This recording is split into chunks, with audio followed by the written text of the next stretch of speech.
Senhor esteja convosco. Proclamação do Evangelho de Jesus Cristo segundo Mateus. Glória a vós, Senhor. Naquele tempo, os fariseus fizeram um plano para apanhar Jesus em alguma palavra. Então mandaram os seus discípulos, junto com alguns do partido de Herodes, para dizerem a Jesus: Mestre, sabemos que és verdadeiro e que, de fato, ensinas o caminho de Deus. Não te deixas influenciar pela opinião dos outros, pois não julgas um homem pelas aparências. Dize-nos, pois, o que pensas. É lícito ou não pagar imposto a César? Jesus percebeu a maldade deles e disse: Hipócritas, por que me preparais uma armadilha? Mostrai-me a moeda do imposto. Levaram-lhe então a moeda e Jesus disse: De quem é a figura e a inscrição desta moeda? Eles responderam: De César.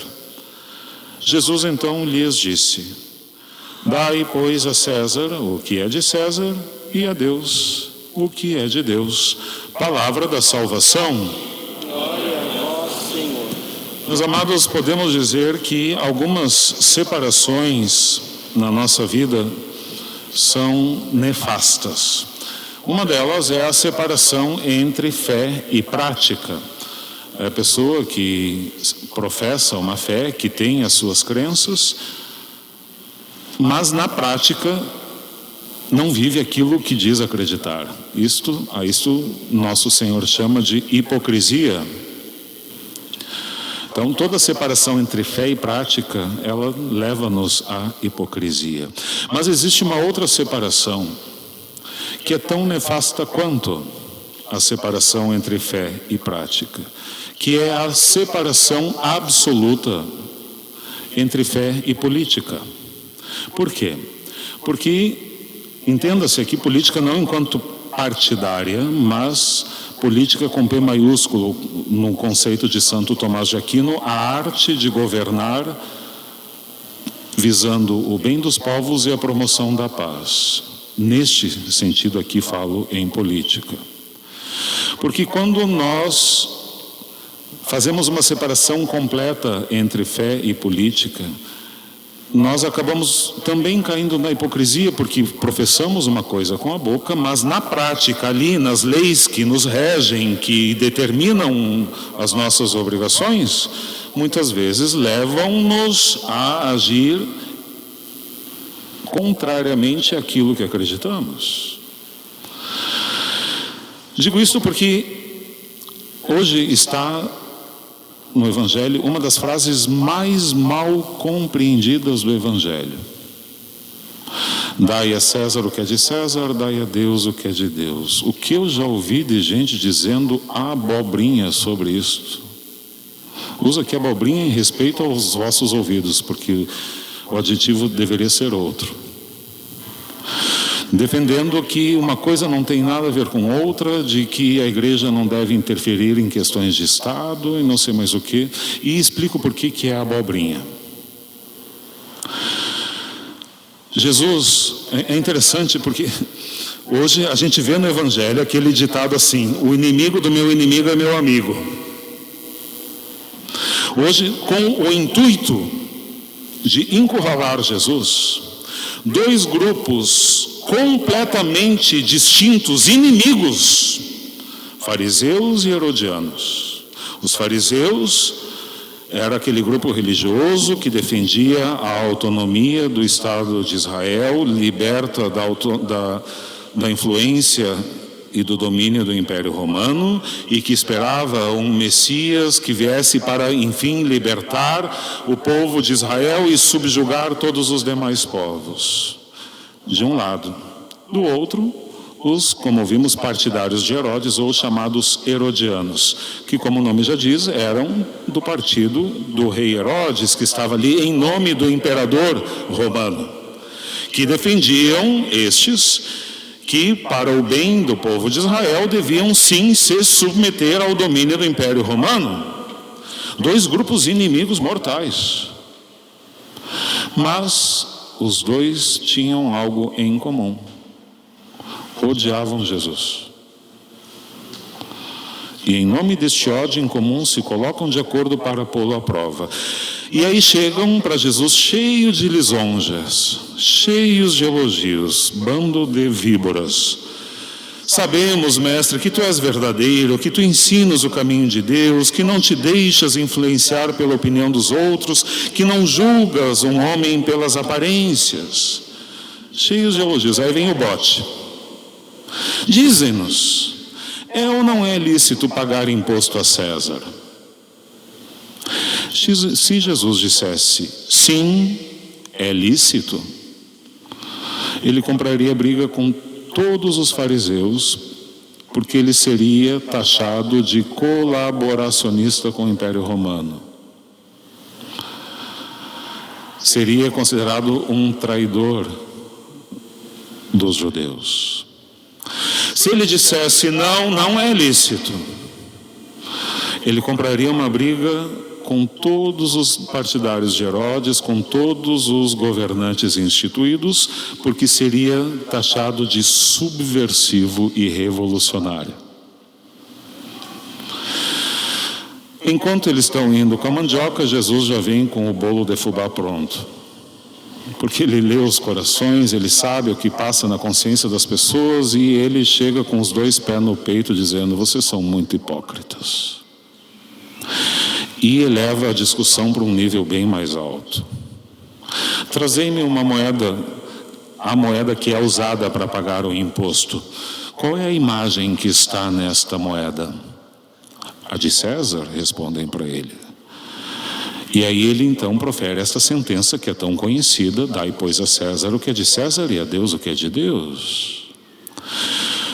Muitos enxergam, eu já dizia, enxergam aqui uma sentença de Jesus separando completamente fé e política, igreja e Estado, fé, religião e política.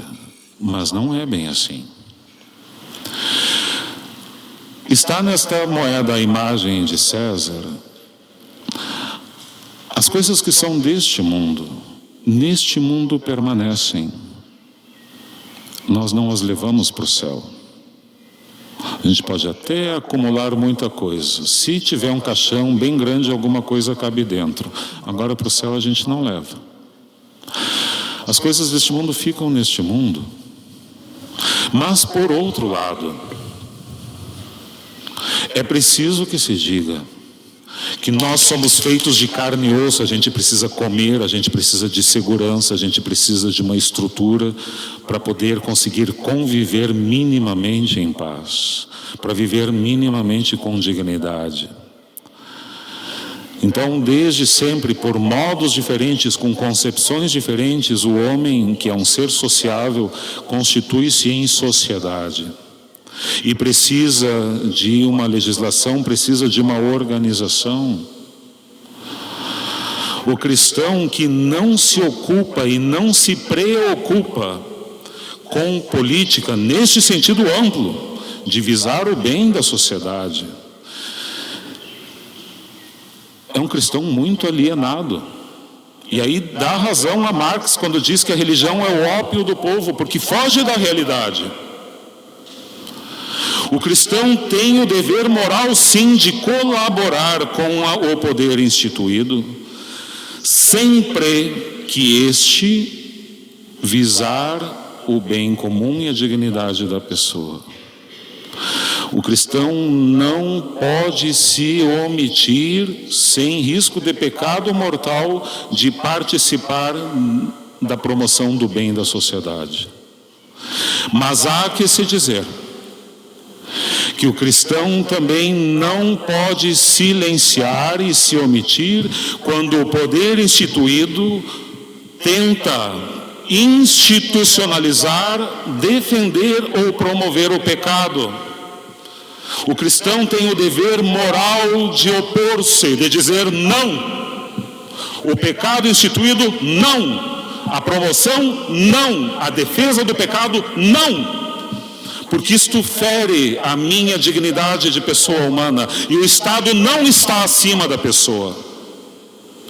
A dignidade da pessoa que está acima, e o Estado está ali para servir. Então o cristão tem o dever moral de opor-se sempre e de erguer a voz sempre que o Estado, independentemente do sistema, independentemente da organização, pela lei tenta enfiar goela abaixo algo que vá contra a dignidade e a promoção da vida, desde a sua concepção até o seu término natural. E por quê? E como entendemos melhor isto? Porque na moeda está a imagem de César, representando o poder deste mundo. Mas lá no livro do Gênesis está escrito: façamos o homem a nossa imagem e semelhança. No coração do homem está a imagem de Deus. A Deus o que é de Deus. O ser humano pertence a Deus, não ao Estado. Inclusive César pertence a Deus, aceite ele ou não, um dia vai precisar prestar contas daquilo que fez enquanto governante. Queira ou não queira, porque do juízo nem os ateus escapam. Então percebamos que são sim realidades distintas, fé e política, mas não são realidades opostas. Elas são congruentes e ambas devem visar a salvação da pessoa. Não à toa, Jesus foi condenado por ambas as partes. Pelo poder religioso, porque Jesus defendia que o ser humano tem uma dignidade tal que sequer a religião pode ser usada para oprimir as consciências, como muitos dos seus líderes religiosos de então faziam, e Jesus os provocava, metendo o dedo na cara e dizendo: hipócritas, bando de víboras, vocês mandam fazer e vocês mesmos não fazem. A lei que Deus instituiu para salvaguardar a dignidade da pessoa, para libertar a pessoa das próprias paixões, dos próprios pecados, agora está sendo usada para oprimir as consciências. E a pedra de toque e a gota d'água foi quando ele chutou o balde lá no templo, expulsando os vendilhões. Foi condenado pelos sumos sacerdotes, crucifica-o. Mas foi condenado também pelo poder civil, porque Jesus deixou muito claro que o Estado não está acima da pessoa, que o governante não está acima do súdito, que a pessoa tem a sua liberdade que deve ser preservada, a sua dignidade que deve ser promovida. E quando Pilatos, representante do Estado, disse-lhe: acaso tu não sabes que eu tenho o poder de te libertar ou de te condenar? Qual foi a resposta de Jesus?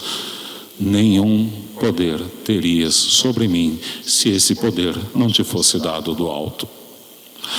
O poder do governo civil, quando se contrapõe a Deus, necessariamente rebaixa a pessoa humana.